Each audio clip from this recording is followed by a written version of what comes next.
ሰላም ሰላም ውድና የተከበራችሁ የወርቅዬ ዩቲዩብ ተከታታዮች እንዴት ናችሁ? ደህና ናችሁ ወይ? እኔ ያለው እግዚአብሔር ይመስገን። ኢትዮጵያ ከገባሁኝ ትንሽ ቆየት ብያለሁኝ እና ቪዲዮ ሰርቼ አላቅም። ዛሬ እስኪ ወደ ገጠር ሂጄ ነበርና በጣም ደክሞኛል ብታዩ ማለት ነው። ትንሽ የእግር መንገድ ነበረ እና እዚህ ላይ ደግሞ ወንድም ያለና ጥሎኝ እየሄደ ነው እና እያሾፈብኝ ጭምር ነው። እና እንዴት ናችሁ? አየው እየፎከረብኝ ሁሉ ነው እናቴ። እና ቤተሰብ ደህና ናችሁ? እስኪ ገጠር ላሳያችሁ ውዶቼ፣ የገጠር ልጆች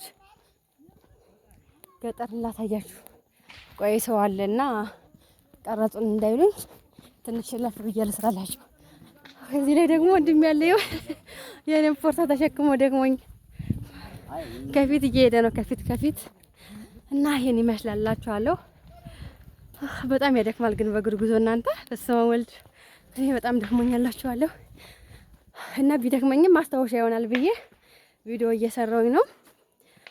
በነገራችን ላይ ደግሞ አሁን ከሱና ኢትዮጵያ ገብተን እንደዚህ እንሰራለን ምናምን እንላለንና እንዳሰብነው አይሆንልንም። ሁሉ ነገር እንዳሰብነው አይሄድም።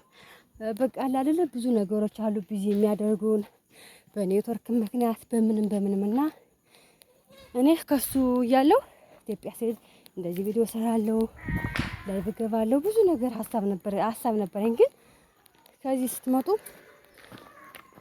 ሌላ ነገር ነው የሚጠብቃችሁ። እዚህ ላይ ደግሞ በጣም ትልቅ ዋርካ ነው የሚባለው፣ ዋርካ በጣም ትልቅ ዋርካ። ቆይ በደንብ ላሳያችሁ።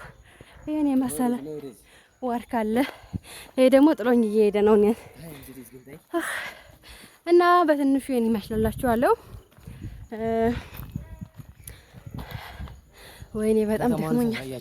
ከተማውንና ተራራ ጋር ብንወጣ ነበረ በደንብ ከተማዋን የምናያት፣ ግን ተራራ ጋር እዚህ ጋር ደግሞ ምንድን አለ?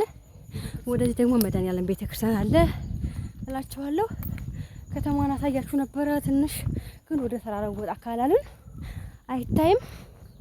ተራራው ጋር ደግሞ ለመውጣት በጣም ይደክማል አቀባ ስለሆነ እና ደግሞ እየመሸ ነው እና እየመሸ ስለሆነ በጊዜ ነው ወደ ቤት የሚገባው እላችኋለሁ። አሁን ኢትዮጵያ ያለው ነገር እንደ ድሮ አይደለም። እና እዚህ ጋር ደግሞ ቤተክርስቲያን የሚመጡ ሰዎች አሉ። እዚህ ጋር ደግሞ ትልቅዬ ዋርካ አለ እና እንደዛ ነው እላችኋለሁ ውዶቼ። በተረፈ ላይክ እያደረጋችሁ ግቡ እላችኋለሁ። እና ይሄን ይመስላለኝ።